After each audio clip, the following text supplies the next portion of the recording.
Meanwhile, on Saturday afternoon, here in Bonn, thousands of people took to the streets for a rally and march to demand an end to fossil fuel extraction. These are some of their voices. Hi, my name is Kalasa Groman. I'm from the Bonn Youth Movement, and we are here today because we think that, that climate change, that environmental pollution is not just one cause. It's not just the carbon emissions. It's not just coal. It's everything. It's nuclear power. It's the way that we are putting war all over the planet and destroying it. It's the way that our economic system is working for the profit of few.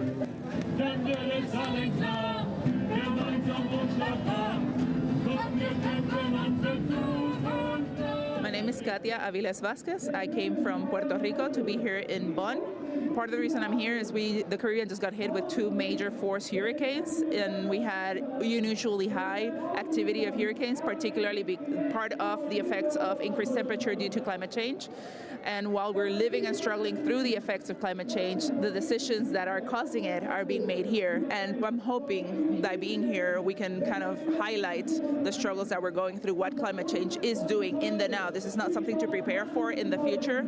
We're living it, we're suffering, we're dying at this moment. We have lost power, we lost communications, we lost potable drinking water, and our economy is collapsing due to that. So we need climate reparations. One of the things that we're demanding, ending the Jones Act, ending the colonial rule and promesa.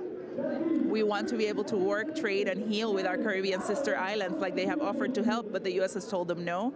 And we want to make sure that we transition into renewables, not just rebuilding the Puerto Rico of old that replicates the oppression that led us to being in such vulnerable positions.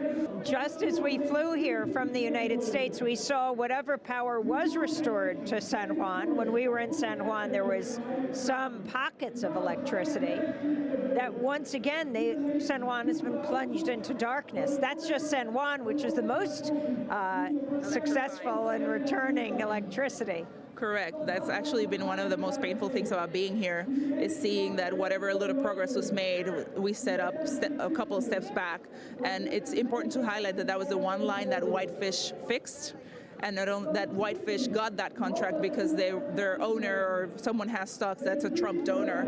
So again, it highlights the need for whatever transition we demand needs to be just, it needs to correct past oppressions, and it needs to be towards renewable, not just fixing an old and decaying infrastructure. The other thing that happened while we were here, just today it came out that FEMA is going to relocate at least 3,000 Puerto Ricans out of Puerto Rico when we have so much housing that's available and that's apt to have humans. They're moving our people out systematically. Now it's the gentrification that was already happening due to Law 2022 is now being officialized by the U.S. government, and that's just completely unacceptable. My name is Monica Atkins, and I am here representing Corporation Jackson in Mississippi, as well as the Climate Justice Alliance. And I'm here to stand in solidarity with the communities of color, indigenous people whose land are being polluted, whose waters are being polluted, and whose land is being taken over. So we're just here standing in solidarity and showing support.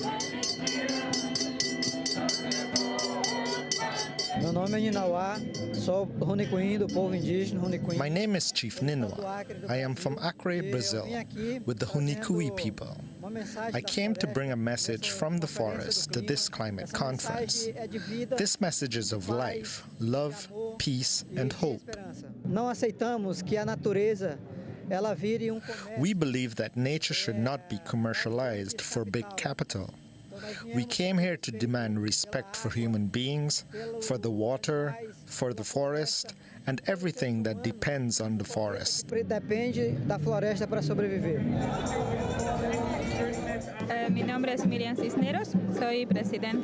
name is Miriam Cisneros. I'm the president of Sarayaku and Quechua people in the Ecuadorian Amazon. I'm here because the indigenous people around the world are affected by climate change. Estamos siendo amenazadas por el cambio climático.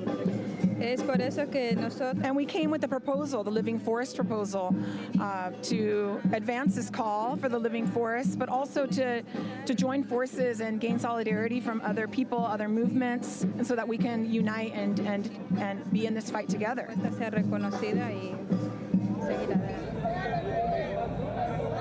I'm Dario Krockenberger and I'm from Wiesbaden in Germany. Ich denke, dass das wird an der Weltklimakonferenz. It's become evident from what we've seen at the World Climate Conference that is in progress here that the climate targets that they had established are not sufficient. At the same time, it is clear that they are not truly willing to carry them out anyway. I believe that there is enough wealth in the world to be able to accommodate both our concerns for the environment as well as job security for workers. In other words, there need not be starvation or unemployment, because there is enough work in the world and it is more a question of how to spread it around among all. We need the environment. We cannot exist without it. Therefore, the question is simple for me. It is that capitalism lies at the basis of our problems and that we critically need groundbreaking alternatives to it. Grundsätzliche Alternativen brauchen.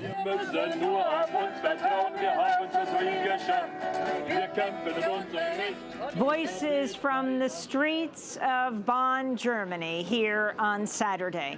When we come back, we'll look at President Trump's meeting with Philippines President Rodrigo Duterte in Manila and the threats climate change poses to the Philippines and other island nations like the host of the Bonn summit. It's called the Island COP. We'll talk with a climate warrior from Fiji. Stay with us.